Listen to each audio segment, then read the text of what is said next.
بسم اللہ الرحمن الرحیم الحمد للہ رب العالمین والعاقبۃ للمتقین والصلاة والسلام علی خیر خلقہ محمد وآلہ واصحابہ اجمعین۔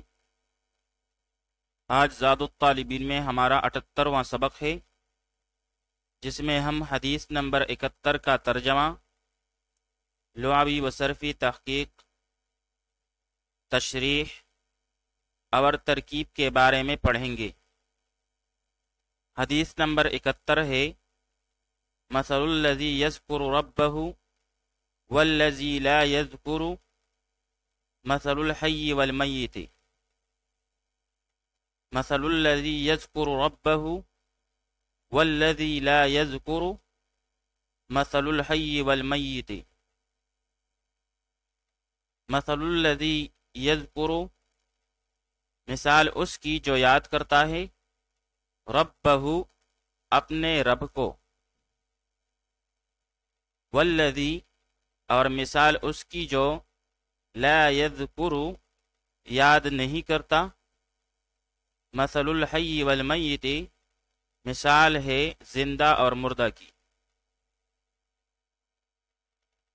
مثل الذی یذکر، مثال اس کی جو یاد کرتا ہے، ربہ، اپنے رب کو، والذی، اور مثال اس کی جو لا یذکر، یاد نہیں کرتا، مثل الحی والمیت، مثال ہے زندہ اور مردہ کی۔ یعنی جو ذکر کرتا ہے اپنے رب کی، اس کی مثال زندہ کی ہے، اور جو اپنے رب کی ذکر نہیں کرتا، اس کی مثال مردہ کی سی ہے۔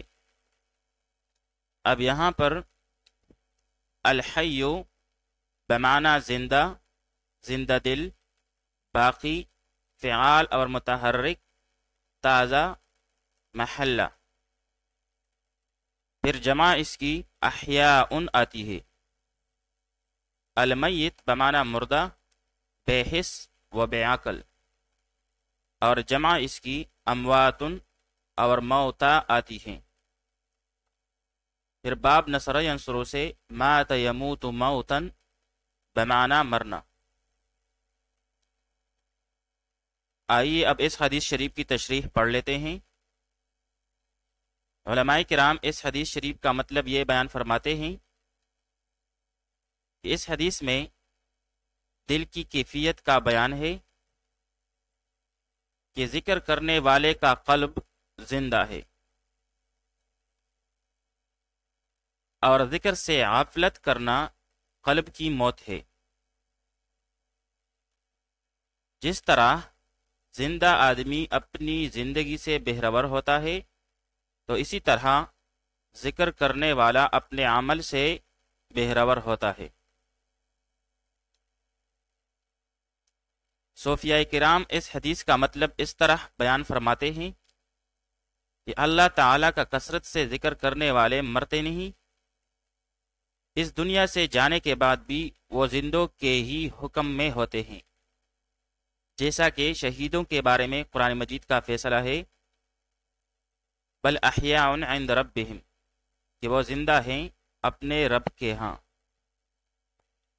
ابن قیم رحمۃ اللہ تعالی علیہ نے اپنی کتاب مدارج السالکین میں ذکر کے موضوع پر بحث کرتے ہوئے فرمایا کہ اللہ کا ذکر ہی وہ راستہ اور دروازہ ہے جو اللہ اور اس کے بندے کے درمیان کھلا ہوا ہے۔ اس کے ہی ذریعے بندہ اللہ کی بارگاہ عالی تک پہنچ سکتا ہے، اور جب انسان اللہ کے ذکر سے غافل ہوتا ہے تو یہ اہم دروازہ بھی بند ہو جاتا ہے۔ آئیے اب اس حدیث شریف کی ترکیب پڑھ لیتے ہیں۔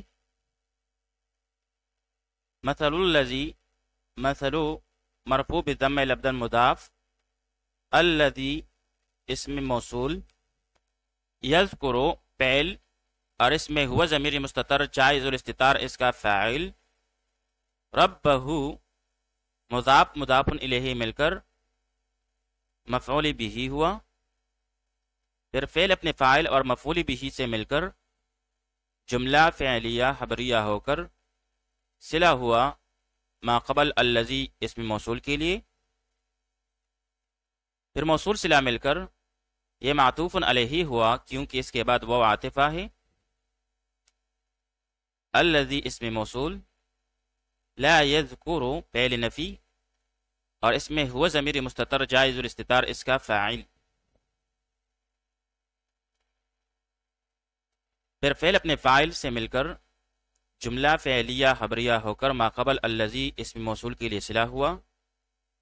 پھر موصول صلہ مل کر یہ معطوف ہوا. پھر معطوف علیہ اپنے معطوف سے مل کر یہ مضاف الیہ ہوا مثل مضاف کے لیے. پھر مضاف اپنے مضاف الیہ سے مل کر یہ مبتدا ہوا، اور آگے اس کے لیے خبر ہے مثل مضاف الحی والمیت. الحی معطوف علیہ واو عاطفہ، المیت معطوف. پھر معطوف علیہ اور معطوف مل کر یہ مضاف الیہ ہوا مثل مضاف کے لیے.